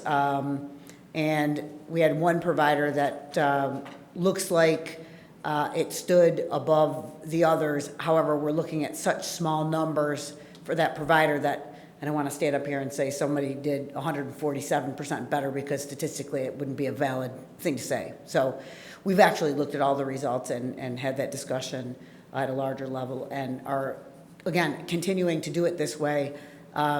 Many districts have not used external providers at all, but we think it's important to do this kind of mix of both things and then letting principals and school-based planning teams make that ultimate decision. Thank you, that's good. So did you narrow down the list of providers based on that data or lack of? We did. Like, it's a smaller number than before, so It is a what small- happened to the others that are Well, not there now? So some of the providers have asked to be removed from the list. Some of the providers we have removed from the list for those kind of reasons. That's not many. And the other providers are on that list. Those folks that reapplied to be on the list. So there were some that were removed based on poor performance? There was an organization that was removed for a variety of reasons, yes.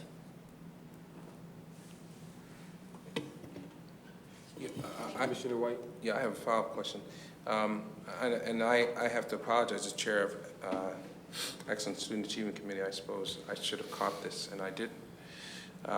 Because I think this is a legitimate inquiry here. I mean, on top of the questions that Mary asked, I think it's also important to recall the conversation when we shifted gears and decided to do this particular way. Mm-hmm. One of the issues was providing these services in-house, requiring the providers to go into the schools. Mm-hmm. What made us think that this was going to necessarily work better? And once again, there was no data that showed that because we didn't know. There is data now to show that we increased student participation by 2/3 more. Just give me a second, because you're answering a question that I was going to ask. But you do recall the conversation. Yep. You know, we shifted gears. We decided to do something different. And once again, similar to a conversation we had about 20 minutes ago, there really was no data to suggest that we should necessarily take that move. And I remember talking until I was blue in the face. Why are we doing that? What's the reason to shift gears like this? And you guys just had the sense that, those are my words, not yours, that this would be better for the students. And so the question that should have been asked, in addition to the questions that Mary asked, and I think we should really be looking at data, right?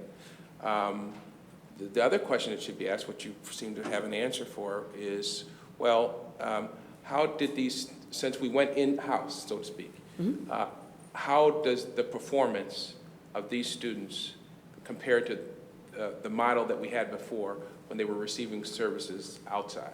So I can tell you, I think, two important data points by bringing it.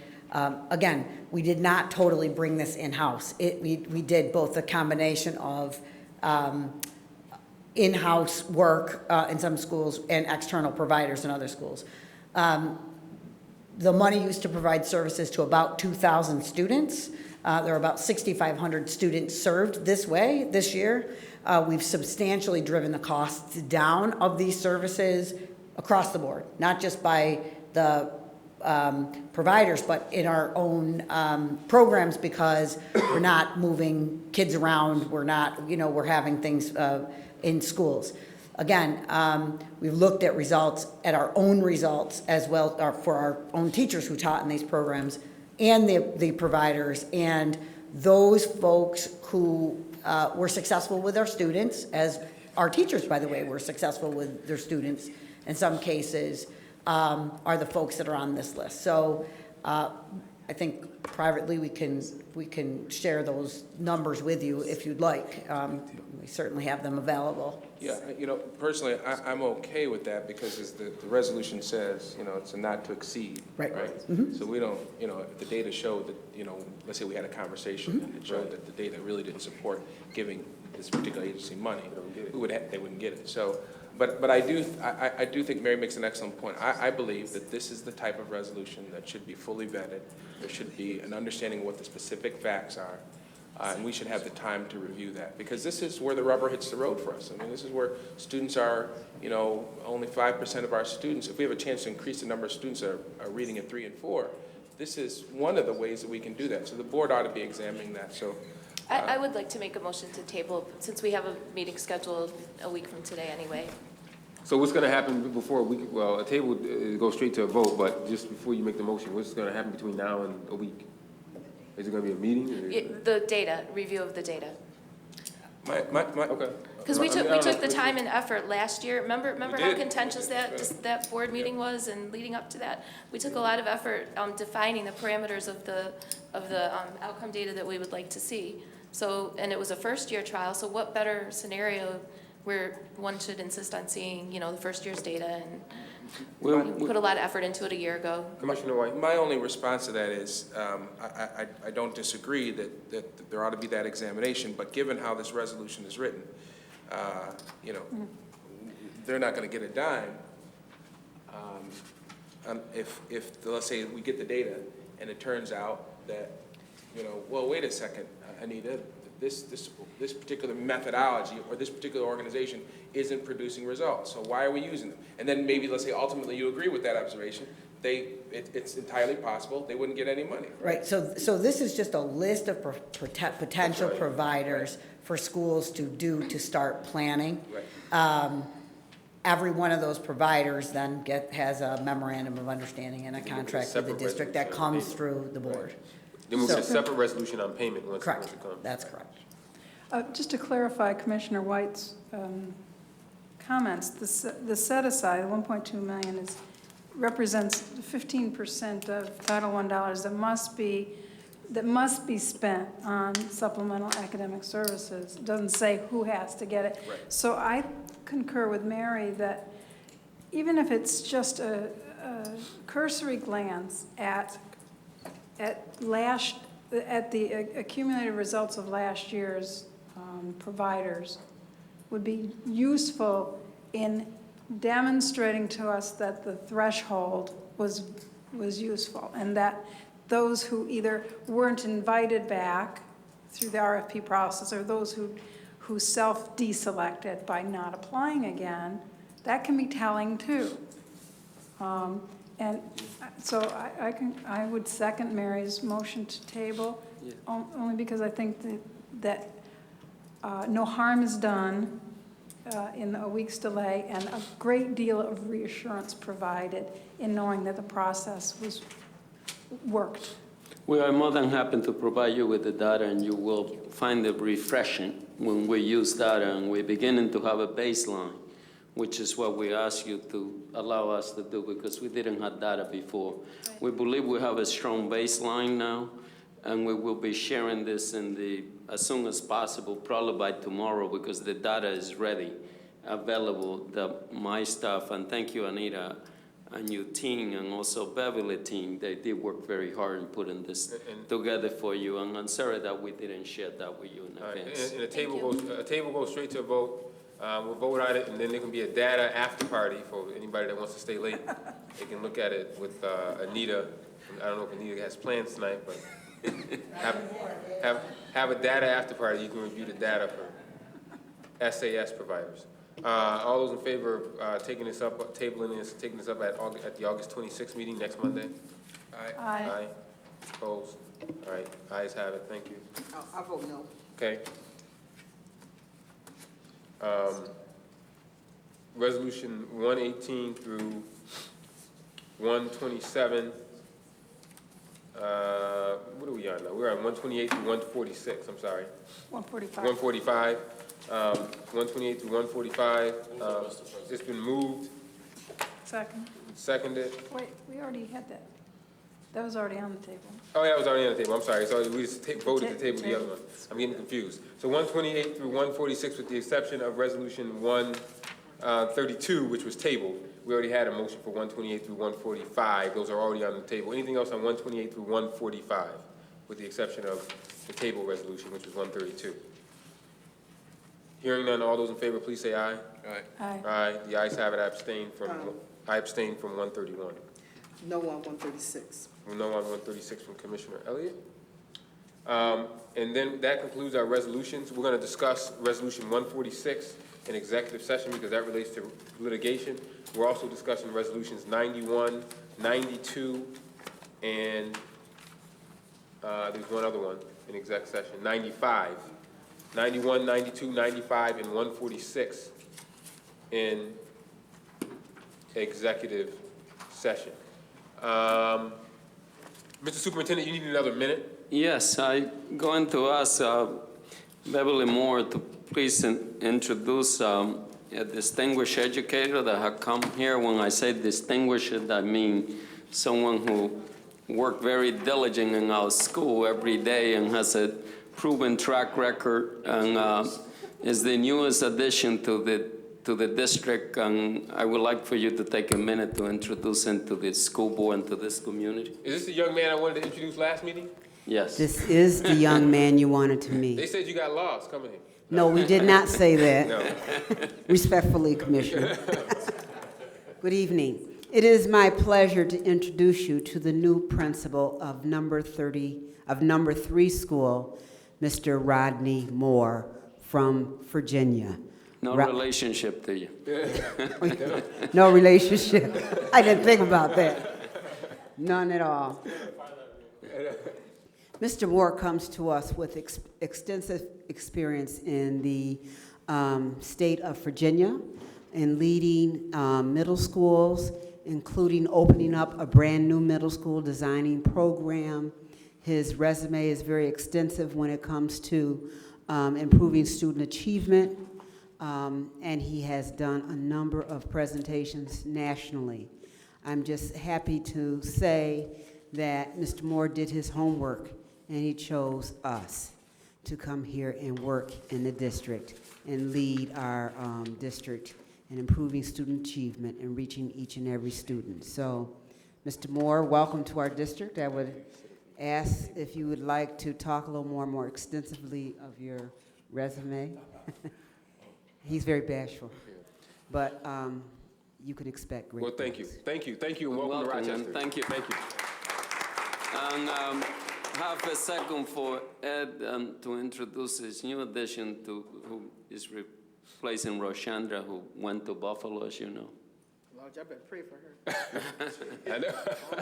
I know. Let's not talk about that. She's become very public. Anyway, it's my pleasure to introduce everyone here to Felipe Farley, Shorty, as we know him in our office. Shorty actually comes to us. I mean, he's got an amazing resume. Went to Harvard undergrad, then went on to Harvard Law School, played basketball on the Puerto Rico team, played basketball at Harvard. We're hoping that for those of you who have a basketball team, that he will join one of your teams and then help you kick some butt out there. But Felipe comes to us with an amazing experience in the contract area. He did a lot of work in Atlanta from 2005 to 2007 and has done contract work for 8 of the past 10 years. And we are incredibly proud to have him with us. And I know that he is going to bring, as Jose likes to say, our legal department to new heights. All right, thank you. Thank you very much. He's a I have teacher one also. question. Thank you. Do they come with urban experience, both of them? Yes. Just because he's black doesn't mean he's got urban experience. Just because you my kin don't mean you my kind now. Just saying now. All right, thank you. Just saying. They do. All right, I neglected to bring, we have one more resolution that was tabled from July 29th. I'm real clear about that. May I have a motion to pull resolution number 68 related to the Teen Court program off the table, please? It's been moved. Is there a second? Second. Second. All right. Resolution number 68 is off the table. May I have a motion to approve resolution number 68, please? Moved. Is there a second? Second to approve 68? And it dies. That means these folks don't get no money. I can second. I mean, I can second as president. Usually it's not done that way, but. Well, Mr. President, I could move to amend it, but I don't, But if you don't move to second it, we can't even have a discussion on it. Nothing happened. So I need a motion. I got a motion from Commissioner Powell, but I need a second to discuss the resolution. Well, I think the result is the same. I mean. If we don't vote, it stays stable. And it's tabled. But it stays tabled, but then it dies. No, it just stays stable. Right, but if we don't vote for it, it just stays on the table until we resurrect it. Okay, so it's been moved, it's been, Is that right? Well, defer to Mr. Lopez. where's our crack parliamentarian? If I knew the answer to that one, I would. He would have been standing up on it. Yeah, because that sounds kind of, I'm a parliamentary person, as you know. But I will tell you that I believe that if you don't take it up at the next meeting, it dies. That's just my, But here's my point, Mr. President. Even if it did, the two scenarios are it doesn't get lifted from the table, so it dies. You say it dies. That may be true. Ultimately, though, there would have to be some conversation about or reflection on what should we do. And I don't believe it's responsible for us to say, okay, yeah, well, let me put out a motion out here that amend the now untabled resolution that says, let's give him $50,000. I don't know what that amount should be. I just know it's not $7,500. So okay, just because I love Robert's Rules of Order. Melissa Campos' mother-in-law taught me Robert's Rules of Order, and I started learning it when I was 14, so I know a little bit. When a motion is laid on the table, set aside temporarily, members must take it from the table by the end of the next meeting or it dies. Members must make this motion when no other business is pending. Anyone can make this motion. It needs a second and is not debatable. The vote is taken immediately and it requires a majority vote to adopt it. If adopted, the motion that was tabled is now before the assembly. For example, if several motions are pending when it was laid on the table, at MD, a main motion, an amendment, and refer it to committee at MD, the chair begins discussion with the last motion made, which was a lawyer referred to committee. I can tell. Van and Ed must have wrote this. So purpose, to reconsider the vote on a motion, only a member who voted on the prevailing side can make the motion, needs a second debatable.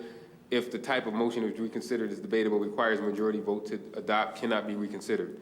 This motion can be made but not considered when other business is pending. Result, if adopted, the original motion is placed before the assembly as it has not been previously voted on. So, Mr. President, could I make a suggestion that might be a win-win? yeah. Is rather than put Commissioner White in a position to try to amend the dollar amount by pulling a number out of the air, could we refer it to the Finance Committee for discussion as to whether there is any funding available by some other source, that they're to consider whether, you know. Yes, but point of order, in order for that to happen, let me just, okay, Commissioner Powell made the motion, I'll make a second, even though the president very rarely seconds for the purpose of the discussion.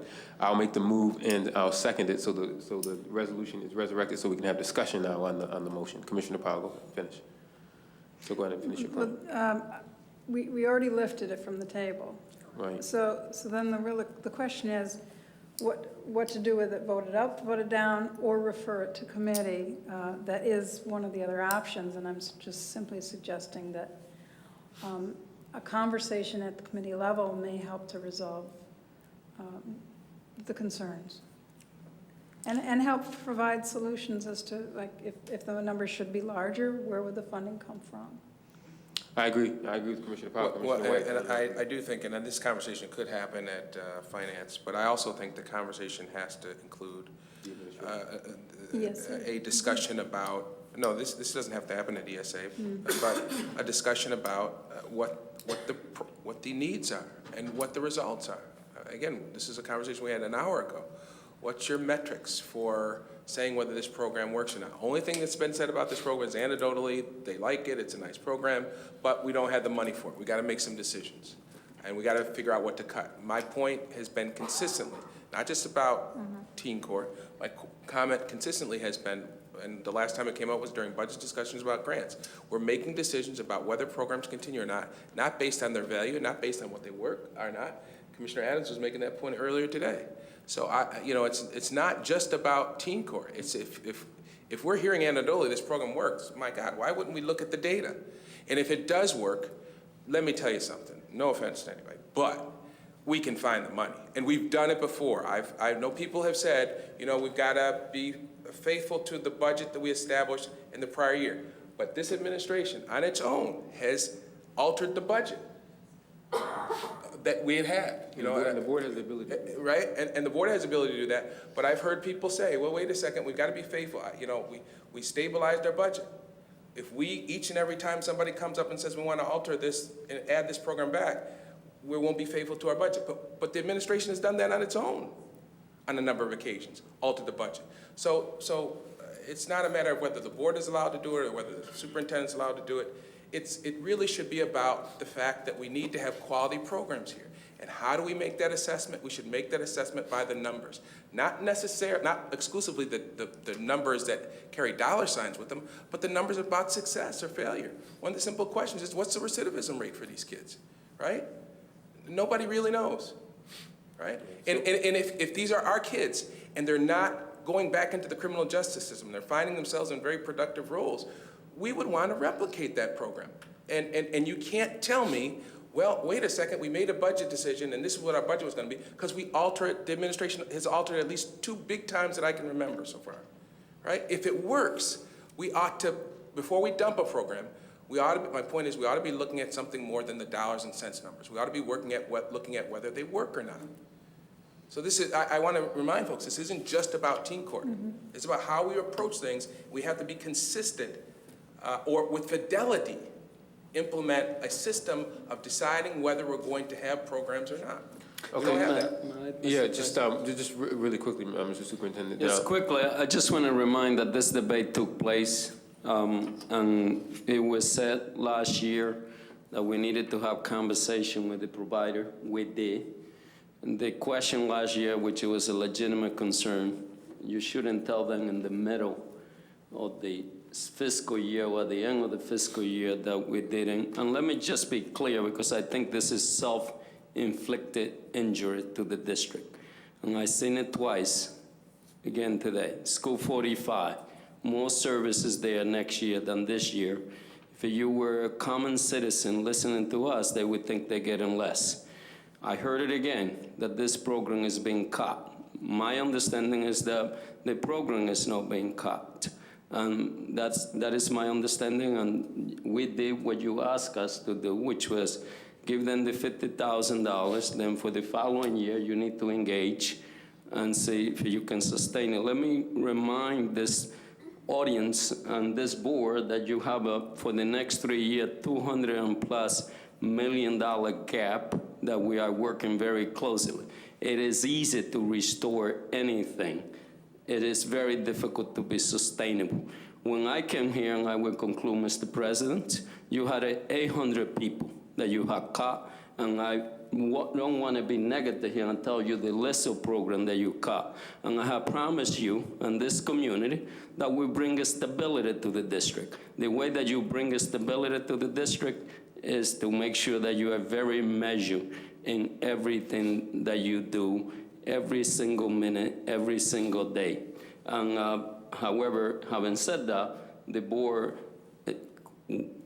has the prerogative to make whatever consideration you want me to consider, but to say that the program is going to be cut and to say that we haven't engaged and done due diligence, I find it a little bit disturbing, because the president spoke very eloquently, like if this becomes like a moving target, our investment, we would be we'll be back to the same situation that I think we were when I first arrived.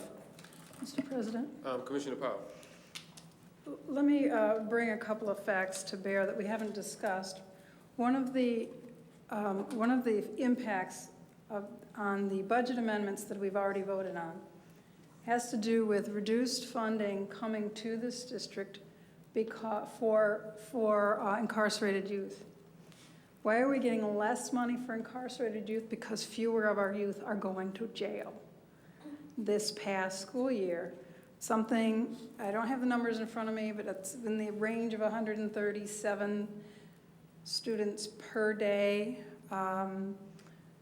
in the incarcerated youth program the year that has just finished, compared to something in the 157 range the previous year, and compare that to 2 years ago, 190 something.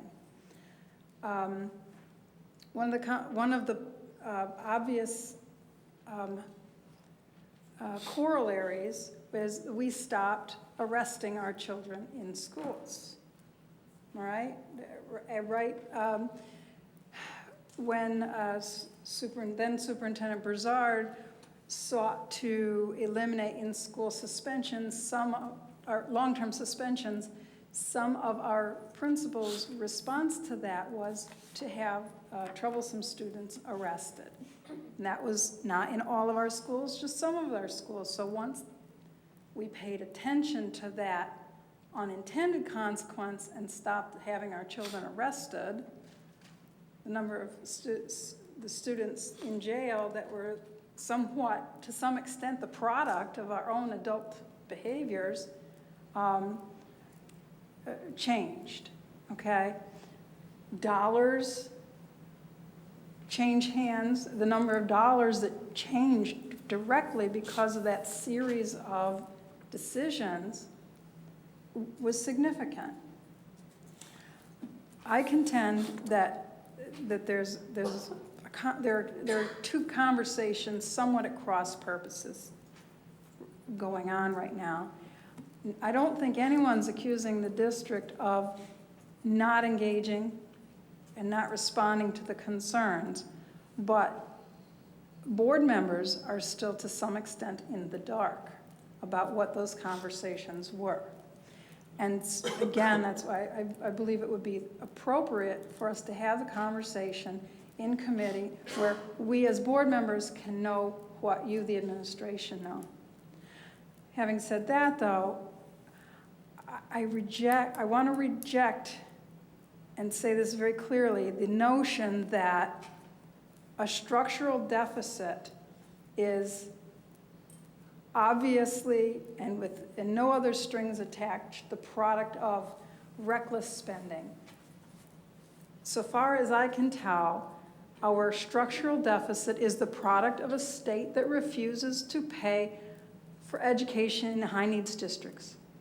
And I know that Superintendent Vargas, you can't say that. You have no choice but to deliver us a balanced budget and try to live within the resources provided to you by the state, the city, and the federal government, and to try to win new resources through grants, however effective or ineffective grants are, and that's debatable. But we as political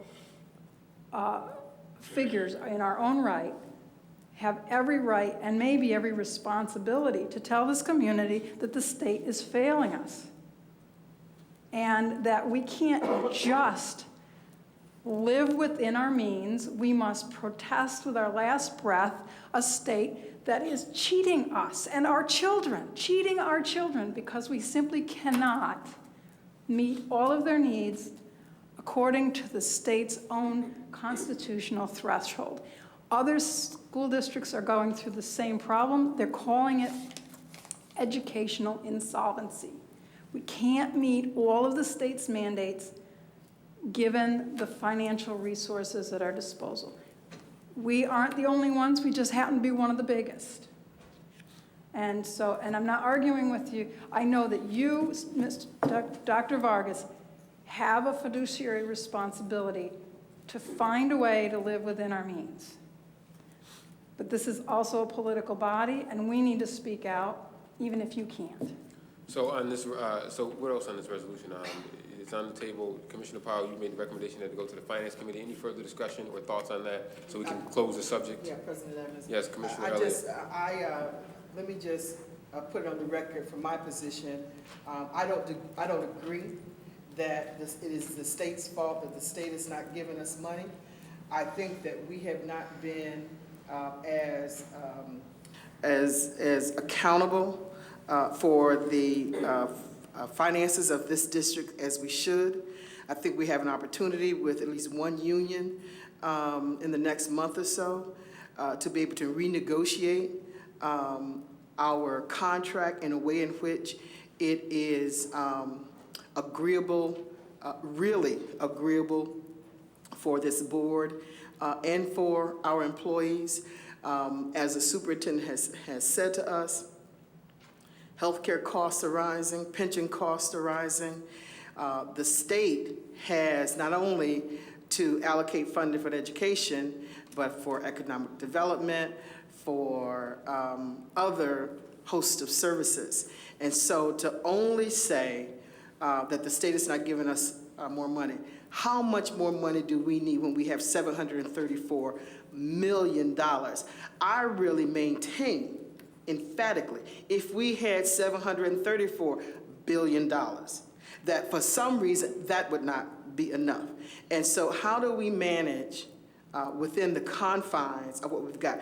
We started this budget, I think when I came on, when the budget was around 634 million. In 8 years, it's gone up seemingly another 100 million, if my numbers are correct. So at what point do we stop pointing fingers and that we do what we know to do on this board, and we stop getting caught up into the politics of it, and we just do the work? So let me just make it clear for our audience. From my position, it is not the state that is causing the problems. It's us as a board we can't get our act together. Thank you. Mr. President, if I could just, And just let me one say, last point. The Court of Appeals disagrees with you. The Court of Appeals has already accepted a state solution that the state has chosen not to implement. The data is out there. Let's not mislead the public because you disagree. The courts have said, the legislature themselves have said that the funding threshold must change, and it has not. Okay, all right. It is not the state's fault. Just a quick point of order. I want to stay on the original motion, which is related to a $7,500 contract for the Center for Youth. So we're going to have any more of these discussions that are not related exclusively to the resolution that is on the floor. I'm going to ask people to do that on their own time, please, for the sake of time.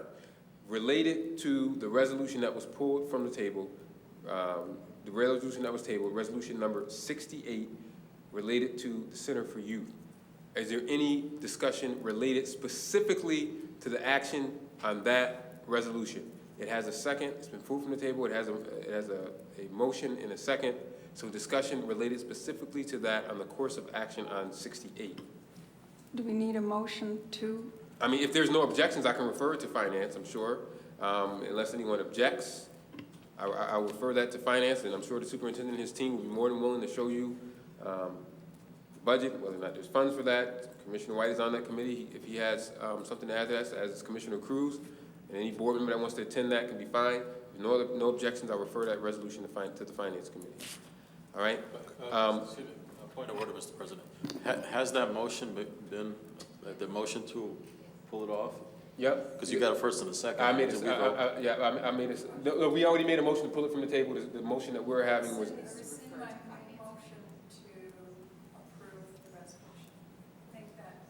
So you rescind the motion? Okay.